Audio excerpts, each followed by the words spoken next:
না ফ্রিজের মধ্যে গোস্ত ভাই চলে আসি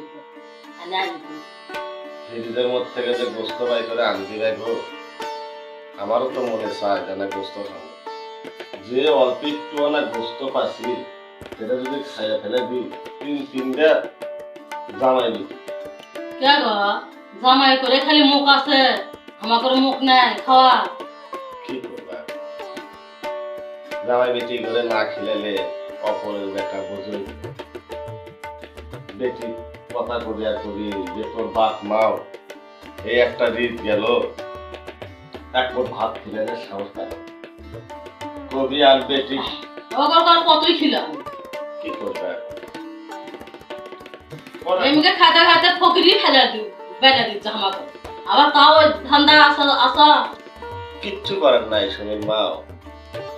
কারণ কি,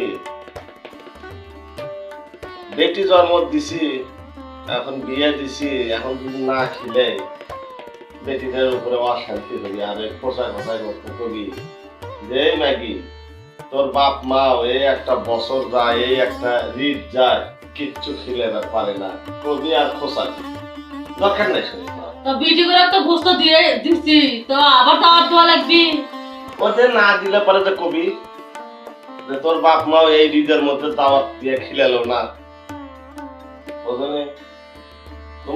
তুমি তো শোনো না, তোমার কাছে তো ফোন থাকে না, ফোন থাকে আমার কাছে। কালকে সবটা কি করছে কি করছে আব্বা, তোমার জামাই দাওয়াতের কথা বলে না, তোমার জামাই করছে যে তোর বাপ তোমায় এখনো তোমার খোলোই না। আমি বললাম যে বাবা তাহলে জামাই ফোনটা দাও। জামাই দিলাম, দিল। আমি বললাম বাবা এখন এত দূরের রাস্তা তো আর যাবার পাচ্ছি না বাবু, ঈদের পরের দিনে হোক কি তারপরের দিনে হোক তোমরা আসা আল্লাহ যা মাপায় দাওয়াত তোমরা খাই দেবে। দাওয়াত দিলাম তোমাদের।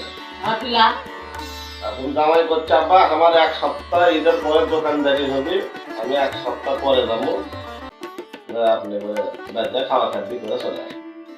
এখন ওর হচ্ছে দুটা শোল, ওরা দুইজন, যে 2-3 কেজি গোস্ত ওরাই তো খাবেন 2-1 কেজি। হ্যাঁ তাহলে থাকলো কত আর 2 কেজি, আরো যে 2 শোল আছে সেগুলা জামাই বেটি করে খিলে দিলে যদি থাকে আমরা খামো, না থাকে না। জামাই বিটিও খাবে আমরাও খাবো। জামাই বিটিরও মুখ আছে, আমাকে খাওয়ার মুখ আছে না। জামাই বিটিও খাবে আমরাও খাবো। সেটা আল্লাহ আল্লাহ যদি এক টুকরো দেয় এক টুকরো। একটা কথা মনে রাখবে, বেটি যদি সুখে থাকে আমরা বাপ মামার কি চাই, আচ্ছা আমার কোনো দরকার নেই। চল সুখে থাকলে আমরা সুখ, আমরা মূল করতে তো খাবো তো খাও খাও। হ্যাঁ তো ফেরে আনতে না দাও, আজকে আমার ছোটটা আসবি ভালো করে না শাক শাক করো। ও ছোটটাকে মেজোটা আসবার চাইছে তো, এখন আজকে আসে কিনা কালকে আসে, তাও ফোন করে শুনবো।